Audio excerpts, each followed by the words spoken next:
Right, thanks for that. We're going to start with the first race of the day, obviously, the JLT Novices Chase. A race, really, that is baffled me now, really, this season, because I've always had it down as a half-decent race, and I think I might have really been kidding myself over the years, so I've gone back to square one with it, really. This year, my first port of call in this race, as it is with any novice race, really, is what has Graham Wiley got in the race. So it's been a lucky race for me with the last 2 years because he's won it the last 2 years somehow. So plus with this year, it's the only races really that he's had any runners over that trip over novice chases. So I'm pretty certain that he's got a good idea of where he stands with his horses in it. But whether they're good enough, whether the one he's picked is good enough or not, is another question really. I mean, Steve, have you got any views on the race? What are your views on it? Yeah, as you say, Willie Mullins and certainly Graham Wiley, they've had good history in this race. Obviously, Willie Mullins has won it in the past with Vautour, York Hill, and Black Hercules.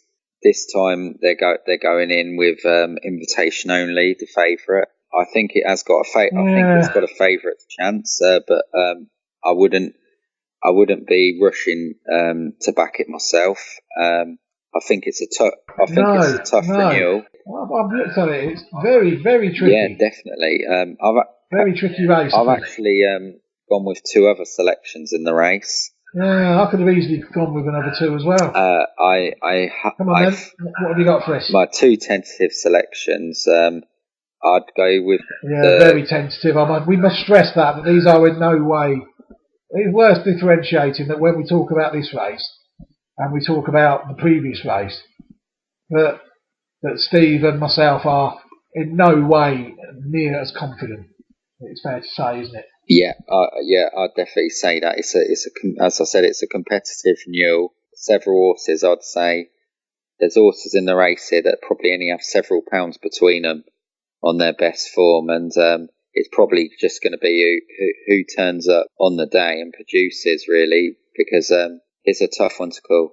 I think what you said the other day is a fair assumption on this race, where you said something about a race the other day that if you ran the race 4 or 5 times, chances are you could get 4 or 5 different results in this race, I think. Yeah, and I'd totally agree with you there. Obviously, there's two horses in the race. Finian's Oscar that started the season really well. Yeah, a very interesting horse. Very highly regarded horse, but obviously things haven't quite gone his way in his last few starts. He started his campaign over fences. They then brought him back to 2 miles and it didn't quite work out. And then they reverted him back to hurdles. So he's obviously coming into the race with a lot of question marks to answer. There's another horse in the race that just touched him off last time, Benatar of the Gary Moore stable. Yeah, I remember you talking to me about that horse once. I think you quite like that one, don't you? I don't think it's done nothing wrong. I think a couple of starts ago it won at Plumpton. Quite impressive run, obviously in lesser company. Gary Moore's local track there, lovely. Yeah, then last time it come up against Finian's Oscar in a competitive renewal, and it just got the better of Finian's Oscar, whereas Finian's Oscar that day did run a lot better than it had done prior to that. But then I just have this feeling that this horse is improving. He's in good form, and he's going to be one of them that is in the shake-up. But again, as I said, it's a tough race, and which horse is exactly going to win the race? But there's certainly a good 4 or 5 that are capable of winning it on their best form. So let's say you like to. I know you like to give us 2 in every race. So what 2 have you gone for in this race? Well, Benatar, obviously, which I just mentioned from the Gary Moore stable, would be one of my selections, and the other selection of mine would be the Nicky Henderson trained Terry Foote. It won last time. Obviously, the big grey Darryl Jacob tank that I watched like the other week. Yeah, that is a very interesting horse to me. Reasoning mainly behind it is still pretty inexperienced. However, it is a good. It's a that's the only thing. It's one of them. And it seems to handle that softer surface. Obviously, Nicky Henderson seems to improve his horses. Now he's got to know the horse. I'm just hoping he can squeeze that little bit more improvement out of it.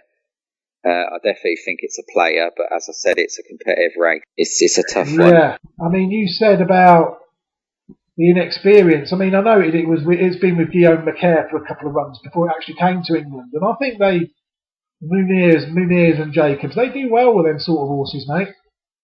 They've got one in the Triumph on Friday. Well, I understand it's doubtful now as well. That I really do fancy that one, but I don't fancy this one as much because I watched it last time when it ran, and it reminded me of a typical Munier or swinging away on the bridle, and I just weren't really convinced really about it. But I think they fancy it.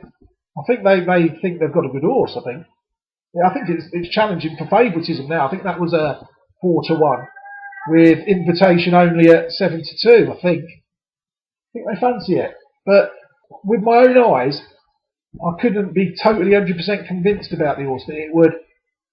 I would expect it to come there on the bridle and probably not find a lot. I don't know.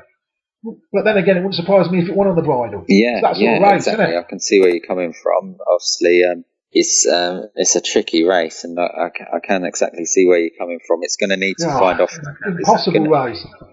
It's going to have to find something off the bridle, certainly, to win a race like this, I'm sure. But hopefully, Nicky Henderson can. Is it? Is it though? How strong do you think that race is? Really, if it's a good horse, it'll win, won't it? It's there for the taking, that race tomorrow, but I don't think any of them are good enough to take it. That's the trouble I've got with the race, to be honest. Well, I always look at the favourites first. You've got invitation only, and I've watched every one of his runs over fences. It's been all right. When he won the Grade 3, I thought he was actually quite impressive. He led all the way and won quite well. But you look at Mona Lee, he's beaten him twice. Mona Lee ran okay today. Album photo is hard to say. That was unfortunately went down, but it was fair to say I think that it was held at the time. So to see him favourite for a race like that, I think how bad are the others? So I can't see the confidence behind invitation only that I would like really to at that price of 7-2, which I think really is you should be double that on what I've seen with my own eyes. I think it's a race really where you could say it should be. It's 7-2 the field, but I think they're a bit short there, aren't they? I think should be all be a bit bigger than that. Yeah, obviously, yeah, you're quite right. They should be a bigger price than that. I think the field's cut up quite a lot, obviously, maybe down to the ground more than anything. Yeah, like you say, there's nothing between them. As I said, I think there's only probably several pound between probably half a dozen of them in the race. So it's probably just who can put it together on the day, really. Yeah, I agree with you. I mean, somebody in the forum that I was speaking to today, I wanted to ask your opinion on this horse because I said it was a bit of a dodge pot that never won over hurdles, and they actually didn't take offence to it, but they put a few laughing comments and went, "Really?" And I went, "Well, yeah." And I looked at the record, 3 out of 11. It is a bit of a funny horse, and that's a Modus. Do you fancy that in any way? Funny enough, Modus is actually the one horse in the race that I don't actually fancy at all. I can see exactly where you're coming from. Yeah. He does seem to have that little bit of quirk about him, to say the least. I mean, I remember every hurdles race last season, competitive hurdles. They were backing it. They was always up there challenging for favouritism. And I can never remember it even getting involved in any of the finishes, to be honest. And the person was so certain. I thought, am I thinking about the wrong horse here? I said, Nichols trains it, doesn't he? Paul Nichols. So, and she never got back to me, so I had to go and have a look. And it was the same horse. I don't fancy that. It's 8-1, but I'd be amazed if that won, honestly. I said to her, it wouldn't surprise me if it won, because it's that sort of horse, isn't it? It could easily, they obviously shows them something, because every time it runs, there seems to be some sort of confidence behind it from somewhere. And considering the owner, you have to say that they think a lot of the horse, don't you? But it never seems to deliver, does it? Actually, I do agree with you. The horse is a bit of an enigma, to be honest with you. Obviously, he must have some sort of ability to be running at graded level, but for me, he does have that quirk. I know, listening to an interview with AP McCoy several days ago, he was also asked a question regarding Modus's chances in tomorrow's JLT, and he was pretty much the same opinion as us. He didn't have that much confidence regarding its chances. So I think that says it all, really. Surprised me, but yeah, for me, he certainly wouldn't be on my radar. Don't forget, it's worth pointing out that AP McCoy is the racing manager for JP McManus, the owner of the horse. It is worth pointing that out because people might not know that. So he's not talking from a position of ignorance on the subject, is he? He would know what the horse does inside out. Yeah, obviously, you take it what way you want. Obviously, his comments. I just have the impression that he was pretty genuine regarding his comments. I think we've seen before that the horse definitely has that quirk. They kind of back up what we say as well, which always helps. But yeah, I agree with him, and really, if that's what he said about Modus, I have to agree with him because I don't really fancy it. So let's just say run through, because we've not waffled a bit, because we never waffle, but the tentative selections for Steve are the Gary Moore trained horse. What's it called again, sir? Benatar. And the other tentative selection is? Terry Fort. Terry Fort, that's right. And for me, I'm going to give a very, very tentative selection, really. It's more of a heart bet, really, invitation only, just because I've followed the yard and I've done all right with them over the years, and I can't see. I was thinking about it earlier. You might be able to help me here quickly. I can't think when they've never had a winner at the festival. Can't think of a time they've never had a winner. So they've not got many bullets left this year. This one really for them, for Graham Wiley, the owner, has to win tomorrow. And the confidence, it's the favourite. It's not the favourite on form, is it?